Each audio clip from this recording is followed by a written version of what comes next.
대한민국이 마주하고 있는 국민연금 구조의 문제. 시한폭탄이 된 국민연금. 대한민국의 국민연금이 위기에 처했다는 이야기를 뉴스에서 자주 듣습니다. 하지만 정확히 무엇이 문제이고 왜 해결이 어려운지 이해하기는 쉽지 않습니다. 전영수 한양대 교수는 이 문제를 명쾌하게 정리합니다. 연금은 인구 구조가 늘어난다는 전제 하에서만 기능할 수 있는 제도라는 것입니다. 즉, 인구가 줄어드는 순간 연금 제도는 제로를 향해 갈 수밖에 없는 구조적 한계를 가지고 있습니다. 연금의 기본 원리 피라미드 게임. 국민연금은 본질적으로 분모분의 분자 문제입니다.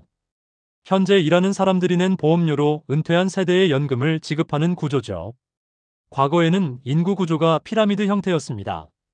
베이비붐 세대가 현역이었을 때는 많은 젊은이들이 보험료를 내고 상대적으로 적은 수의 노인들이 연금을 받았습니다.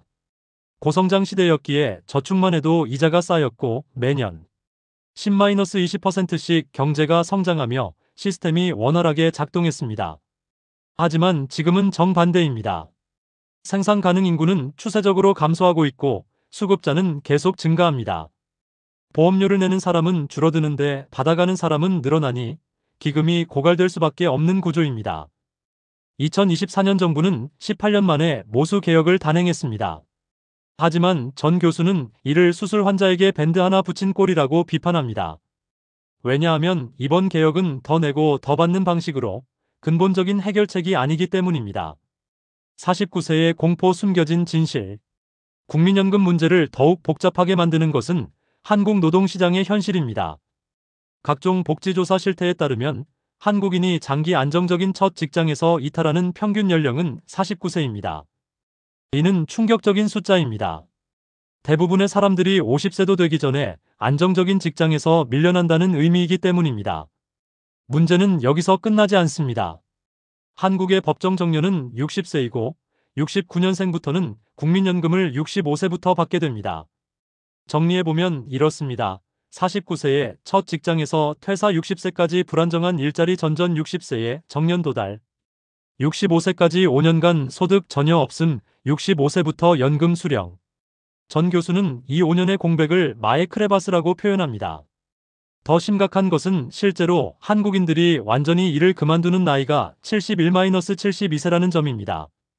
국민연금이 충분하지 않기 때문에 일하지 않으면 생활할 수 없는 것이죠.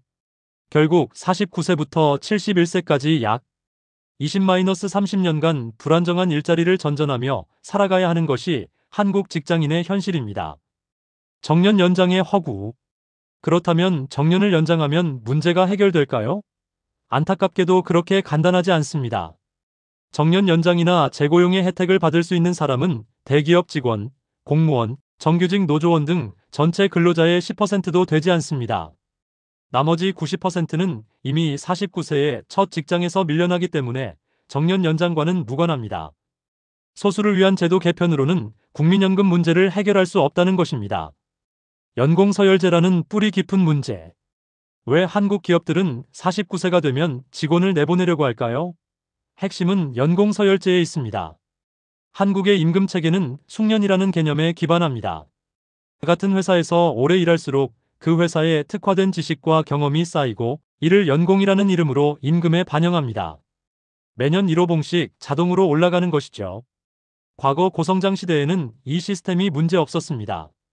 기업의 부가가치가 매년 크게 증가했고 30년 근속 직원이 신입사원보다 월급을 많이 받아도 감당할 수 있었습니다. 더욱이 30년 동안 축적된 기업 특수적 인적자본은 실제로 가치가 있었습니다. 신입사원이 이틀 걸릴 일을 5분 만에 해결할 수 있는 숙련도가 있었으니까요. 하지만 지금은 다릅니다. 저성장 시대에 접어들었고 30년차 직원 1명의 연봉이면 신입사원 10명을 뽑을 수 있습니다.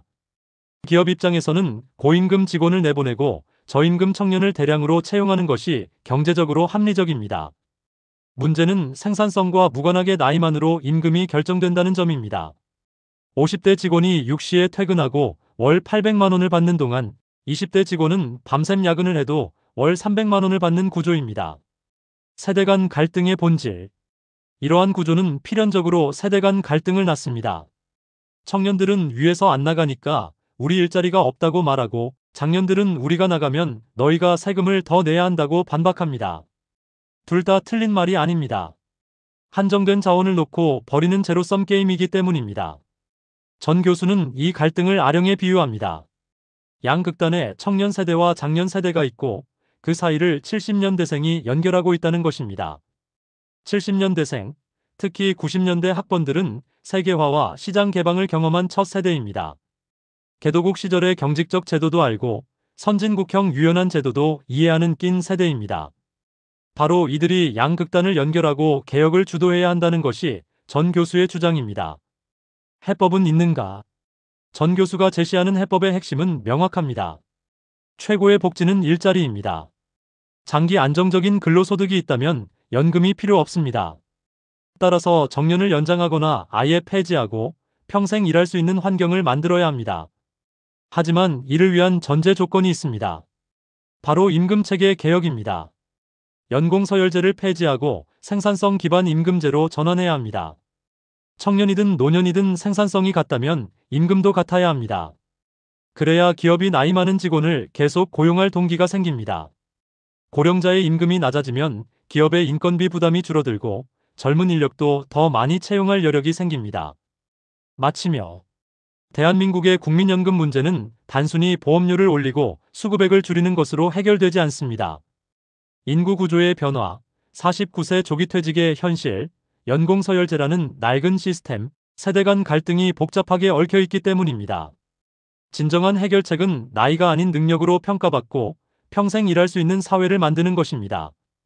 이는 단순한 제도 개선을 넘어 우리 사회의 패러다임 전환을 요구합니다. 시간은 많지 않습니다.